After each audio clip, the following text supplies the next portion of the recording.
Assalamualaikum warahmatullahi wabarakatuh. Di video kali ini saya akan menjelaskan sejarah artificial intelligence untuk memenuhi tugas pertemuan keempat mata kuliah kecerdasan buatan. Sebelumnya perkenalkan, nama saya Muhammad Hasan Thorik Al-Mafak dengan NIM 34111171099 dan kelas C2. Langsung saja, untuk yang pertama, Legislation of Artificial Intelligence tahun 1943 sampai tahun 1955. Pekerjaan pertama yang sekarang secara umum dikenal sebagai AI dilakukan oleh Warren McCulloch dan Walter Pitts tahun 1943. Mereka menggunakan tiga sumber: pengetahuan tentang fisiologi dasar dan fungsi neuron di otak, analisis formal logika proporsional karena Russell dan Whitehead, dan teori komputasi Turing. Mereka mengusulkan model neuron buatan di mana setiap neuron dijadikan sebagai on atau off. Dengan tombol on terjadi sebagai respon terhadap rangsangan oleh sejumlah neuron yang cukup. Status neuron dipahami sebagai secara faktual setara dengan proposisi yang mengajukan kecukupannya. Mereka menunjukkan, misalnya, bahwa setiap fungsi yang dapat dihitung dengan beberapa jaringan neuron yang terhubung, dan semua penghubung logis dan atau tidak dan lain-lain dapat diimplementasikan dengan struktur jaring sederhana. McCulloch dan Pitts juga menyarankan itu jaringan yang ditentukan secara tepat dan bisa belajar. Donald Hebb tahun 1949 mendemonstrasikan pembaruan sederhana aturan untuk memodifikasi kekuatan koneksi antar neuron. Pemerintahannya, sekarang disebut Hebbian pembelajaran atau Hebbian learning, tetap menjadi model yang berpengaruh hingga saat ini. The Birth of Artificial Intelligence tahun 1956. Frank Sutton adalah rumah bagi tokoh berpengaruh lainnya dalam AI. John McCarthy setelah menerima gelar PhD di sana pada tahun 1951 dan bekerja selama 2 tahun sebagai instruktur. McCarthy pindah ke Stanford dan kemudian ke Dartmouth College yang menjadi tempat kelahiran resmi bidang tersebut. McCarthy meyakinkan Minsky, Claude Shannon, dan Natalia Rochester untuk membantunya membawa bersama para peneliti AS yang tertarik pada teori automata, jaringan saraf, dan studi tentang kecerdasan. Mereka menyelenggarakan lokakarya 2 bulan di Dartmouth pada musim panas tahun 1956. Kemudian Early Enthusiasm, Great Expectation tahun 1952 sampai 1969. Tahun-tahun awal AI penuh dengan kesuksesan dalam cara yang terbatas, mengingat komputer primitif dan alat pemrograman pada waktu itu, dan fakta bahwa komputer hanya beberapa tahun sebelumnya dipandang sebagai hal yang dapat melakukan aritmatika dan tidak lebih. Sungguh akan menakjubkan ketika setiap kali komputer melakukan sesuatu yang sangat pintar. Microwave yang paling terkenal adalah dunia balok, yang terdiri dari sekumpulan balok padat ditempatkan di atas meja, atau lebih sering simulasi atas meja, seperti yang ditunjukkan pada gambar di samping. Dunia blok adalah rumah bagi proyek PC David Hockman tahun 1971, PC dan pekerjaan propagasi kendala David Walsh tahun 1975, teori belajar Patrick Winston tahun 1970, program pemahaman bahasa alami dari Terry Winogard tahun 1972, dan perencanaan Scott Fahlman pada tahun 1974. Kemudian Dose of Reality tahun 1966 sampai 1973. Istilah seperti masa depan yang terlihat dapat diartikan dengan berbagai cara, tetapi Simon juga dibuat prediksi yang lebih konkret bahwa dalam 10 tahun komputer akan menjadi juara catur dan teorema matematika yang signifikan akan dibuktikan dengan mesin. Prediksi ini datang benar atau kira-kira benar dalam waktu 40 tahun, bukan 10 tahun. Pada awalnya diperkirakan bahwa transformasi sintaksis sederhana berdasarkan tata bahasa Rusia dan Inggris dan penggantian kata dari kamus elektronik akan cukup untuk mempertahankan arti kalimat yang tepat. Faktanya adalah bahwa terjemahan yang akurat membutuhkan pengetahuan latar belakang untuk menyelesaikan ambiguitas dan tentukan isi kalimat. Jenis kesulitan kedua adalah kerasnya banyak masalah yang dimiliki AI mencoba untuk menyelesaikannya. Sebagian besar program AI awal memecahkan masalah dengan mencoba untuk berbeda kombinasi langkah-langkah sampai solusi ditemukan. Kemudian Knowledge Based System, The Key to Power tahun 1969 sampai 1979. Gambaran pemecahan masalah yang muncul selama dekade pertama penelitian AI adalah mekanisme pencarian tujuan umum yang mencoba merangkai langkah-langkah penalaran dasar ke metode lemah menemukan solusi lengkap. Pendekatan semacam itu disebut metode lemah karena meskipun secara umum mereka tidak meningkatkan ke contoh masalah yang besar atau sulit. Alternatif untuk yang lemah, metode yang digunakan adalah menggunakan pengetahuan khusus domain yang lebih kuat, yang memungkinkan penalaran yang lebih luas langkah-langkah dan dapat lebih mudah menangani kasus yang biasanya terjadi di bidang keahlian yang sempit. Kemudian AI becomes an industry tahun 1980 sampai sekarang. Sistem pakar komersial pertama yang berhasil, R1, mulai beroperasi di Peralatan Digital Corporation McDermott tahun 1982. Program ini membantu mengkonfigurasi pesanan untuk komputer baru sistem. Pada tahun 1986, perusahaan itu menghemat sekitar 40 juta dolar setahun.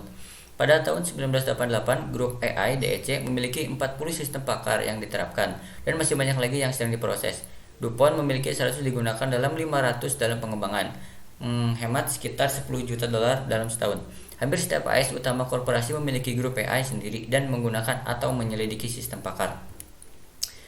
Kemudian, The Return of Neural Network tahun 1986 sampai sekarang. Pada pertengahan 1980-an, setidaknya 4 kelompok berbeda menemukan kembali pembelajaran propagasi mundur algoritma pertama kali ditemukan pada tahun 1969 oleh Bryson dan Ho. Algoritma ini ditetapkan pada banyak masalah pembelajaran dalam ilmu komputer dan psikologi dan menyebabkan luas hasil dalam pengumpulan paralel distributed processing. Ramalhat dan McCulloch 1986 menyebabkan kegembiraan yang luar biasa. Connectionist ini disebut model connectionist dari sistem cerdas dilihat oleh beberapa sebagai pesaing langsung, baik untuk model simbolik dipromosikan oleh Newell dan Simon dan kependekan logika dari McCarthy dan lain-lain. Kemudian AI adopts the scientific method tahun 1987 sampai sekarang. Beberapa tahun terakhir telah terjadi revolusi dalam konten dan metodologi kerja kecerdasan buatan. Sekarang lebih umum untuk membangun teori yang ada daripada mengusulkan yang baru. Untuk mendasarkan klaim pada teorema yang ketat atau bukti eksperimental keras sebagai gantinya, bukan pada intuisi. Dan untuk menunjukkan relevansi dengan aplikasi dunia nyata daripada contoh mainan. AI didirikan sebagian sebagai pemberontakan terhadap batasan bidang yang ada seperti kontrol teori dan statistik. Tetapi sekarang merangkul bidang-bidang itu. Seperti yang dikatakan David McAllister tahun 1998, pada periode awal AI tampaknya masuk akal bahwa bentuk-bentuk komputasi simbolik baru, misalnya bingkai dan jaringan semantik, membuat banyak teori klasik menjadi usang. Ini mengarah ke suatu bentuk isolasionisme di mana AI sebagian besar terpisah dari komputer lainnya. Isolasionisme ini saat ini sedang ditinggalkan. Ada pengakuan itu pembelajaran mesin tidak boleh dipisahkan dari teori informasi. Penalaran yang tidak pasti itu tidak boleh diisolasi dari pemodelan stokastik. Pencarian itu tidak boleh diisolasi pengoptimalan dan kontrol klasik. Dan penalaran otomatis tidak boleh dipisahkan dari metode formal dan analisis statis. Kemudian, The Emergence of Intelligent Agents tahun 1995 sampai sekarang. Mungkin didorong oleh kemajuan dalam menyelesaikan submasalah AI, para peneliti juga melakukannya mulai melihat masalah seluruh agen lagi. Karya Ellen Newell, John Laird, dan Paul Rosenblum di SWORD, Newell 1990, adalah contoh paling terkenal dari arsitektur agen yang lengkap. Salah satu lingkungan terpenting untuk kecerdasan adalah internet. Sistem AI telah menjadi sangat umum dalam aplikasi berbasis web. Akhiran bot telah memasuki bahasa sehari-hari. Selain itu, teknologi AI mendasari banyak alat internet seperti mesin pencari, sistem pemberi rekomendasi, dan agregator situs web. Kemudian yang ke-10, The Availability of Very Large Datasets tahun 2001 sampai sekarang. Sepanjang sejarah 60 tahun ilmu komputer, penekanannya ada pada algoritma sebagai mata pelajaran utama. Tetapi beberapa pekerjaan baru-baru ini di AI menunjukkan bahwa untuk banyak masalah itu lebih masuk akal untuk mengkhawatirkan data dan kurang pilih-pilih tentang algoritma apa yang akan diterapkan. Ini benar karena meningkatnya ketersediaan sumber data yang sangat besar, misalnya triliunan kata dalam bahasa Inggris dan miliaran gambar dari web atau miliaran pasangan bahasa urutan genom. Kemudian sejarah artificial legend dari sumber lain. Untuk sumber kali ini dari Wikipedia. Langsung saja, sejarah kecerdasan buatan dimulai pada zaman kuno dalam mitos, cerita, dan desas-desus tentang makhluk buatan yang diberkahi dengan kecerdasan atau kesadaran oleh pengrajin. Benih-benih kecerdasan buatan modern ditanam oleh para filsuf klasik yang berusaha menggambarkan proses berpikir manusia sebagai manipulasi simbol secara mekanis. Karya ini memuncak dalam penemuan komputer digital yang dapat diprogram pada tahun 1940-an. Sebuah mesin yang didasarkan pada esensi abstrak penalaran atau matematika. Perangkat ini dan ide-ide di baliknya menginspirasi segelintir ilmuwan untuk mulai serius membahas kemungkinan membangun otak elektronik. Istilah kecerdasan buatan pertama kali dikemukakan pada tahun 1956 di konferensi Dartmouth. Sejak saat itu, kecerdasan buatan terus dikembangkan sebab Berbagai penelitian mengenai teori-teori dan prinsip-prinsipnya juga terus berkembang. Meskipun istilah kecerdasan buatan baru muncul tahun 1956, tetapi teori-teori yang mengarah ke kecerdasan buatan sudah muncul sejak tahun 1941.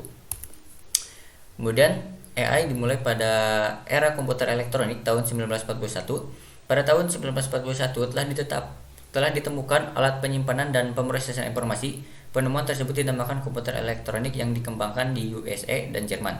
Komputer pertama ini memerlukan ruangan yang luas dan ruang AC yang terpisah. Saat itu komputer melibatkan konfigurasi ribuan kabel untuk menjalankan suatu program. Hal ini sangat merepotkan para programmer. Pada tahun 1949 berhasil dibuat komputer yang mampu menyimpan program sehingga membuat pekerjaan untuk memasukkan program menjadi lebih mudah. Penemuan ini menjadi dasar pengembangan program yang mengarah ke kecerdasan buatan. Kemudian masa-masa persiapan AI pada tahun 1943 sampai 1996. Pada tahun 1943, Warren McCulloch dan Walter Pitt mengemukakan 3 hal: pengetahuan fisiologi dasar dan fungsi sel saraf dalam otak, analisis formal tentang logika proposisi, dan teori kompresi Turing. Hal ini seperti yang sudah dijelaskan sebelumnya, jadi tidak perlu dijelaskan lagi. Kemudian awal perkembangan AI 1952 sampai 1969. Pada tahun pertama perkembangannya, kecerdasan buatan mengalami banyak kesuksesan. Diawali dengan kesuksesan Newell dan Simon dengan sebuah program yang disebut General Program Solver. Program ini dirancang untuk memulai penyelesaian masalah secara manusiawi. Pada tahun 1958, McCarthy di MIT AI Lab Memo nomor 1 mendefinisikan bahwa pemrograman tingkat tinggi yaitu LISP yang sekarang mendominasi pembuatan program-program kecerdasan buatan. Kemudian McCarthy membuat program yang dinamakan program with common sense. Di dalam program tersebut dibuat rancangan untuk menggunakan pengetahuan dalam mencari solusi. Pada tahun 1959, Natalia Rochester dari IBM dan mahasiswa-mahasiswanya mengeluarkan program kecerdasan buatan yaitu Geometry Theorem Proper. Program ini dapat mengeluarkan suatu teorema menggunakan aksioma-aksioma yang ada. Pada tahun 1963, program yang dibuat James Legel mampu menyelesaikan masalah integral tertutup untuk mata kuliah kalkulus. Pada tahun 1986, program analogi buatan Tom Epan menyelesaikan masalah analogi geometris yang ada pada tes IQ. Kemudian perkembangan kecerdasan buatan melambat pada tahun 1966 sampai 1974. Perkembangan kecerdasan buatan melambat disebabkan adanya 3 kesulitan utama, yaitu program-program kecerdasan buatan yang bermunculan hanya mengandung sedikit atau bahkan tidak mengandung sama sekali pengetahuan pada subjeknya. Program-program kecerdasan buatan berhasil hanya karena manipulasi sederhana. Sebagai contoh adalah Weizenbaum Eliza program tahun 1965 yang dapat melakukan percakapan serius pada berbagai topik. Sebenarnya hanyalah peminjaman manipulasi kalimat-kalimat yang diketikkan manusia. Banyak masalah yang harus diselesaikan oleh kecerdasan buatan. Ada beberapa batasan pada struktur dasar yang digunakan untuk menghasilkan perilaku intelijensia. Kemudian sistem berbasis pengetahuan tahun 1969 sampai 1979. Pengetahuan adalah kekuatan pendukung kecerdasan buatan. Hal ini dibuktikan dengan program yang dibuat oleh Ed Feigenbaum, Bruce Buchanan, dan Joshua Edenberg yang membuat program untuk memecahkan masalah struktur molekul dari informasi yang didapatkan dari spektrometer massa. Program ini dinamakan Dendral Programs yang berfokus pada segi pengetahuan kimia. Dari segi diagnosis medis juga sudah ada yang menemukannya, yaitu Saul Amarel dalam proyek Computer in Biomedicine. Proyek ini diawali keinginan untuk mendapatkan diagnosis penyakit berdasarkan pengetahuan yang ada pada mekanisme penyebab proses penyakit. Kemudian kecerdasan buatan menjadi sebuah industri pada tahun 1980 sampai 1988. Industrialisasi kecerdasan buatan diawali dengan ditemukan sistem pakar yang dinamakan R1 yang mampu mengkonfigurasi sistem-sistem komputer baru. Program tersebut mulai dioperasikan di Digital Equipment Corporation atau disingkat DEC, Mecklenburg pada tahun 1982. Pada tahun 1986, R1 telah berhasil menghemat $40 juta per tahun. Pada tahun 1988, kelompok kecerdasan buatan di DEC menjalankan 40 sistem pakar. Hampir semua perusahaan besar di US yang mempunyai divisi AI, sehingga perusahaan yang sejak tahun 1982 hanya menghasilkan beberapa juta US dollar per tahun meningkat menjadi 2 miliar US dollar per tahun pada tahun 1988. Kemudian, kembalinya jaringan saraf tiruan tahun 1986 sampai sekarang. Meskipun bidang ilmu komputer menolak jaringan saraf tiruan Setelah diterbitkannya buku Perceptrons, karangan Minsky dan Pepper, para ilmuwan masih mempelajari bidang ilmu tersebut dari sudut pandang yang lain, yaitu fisika.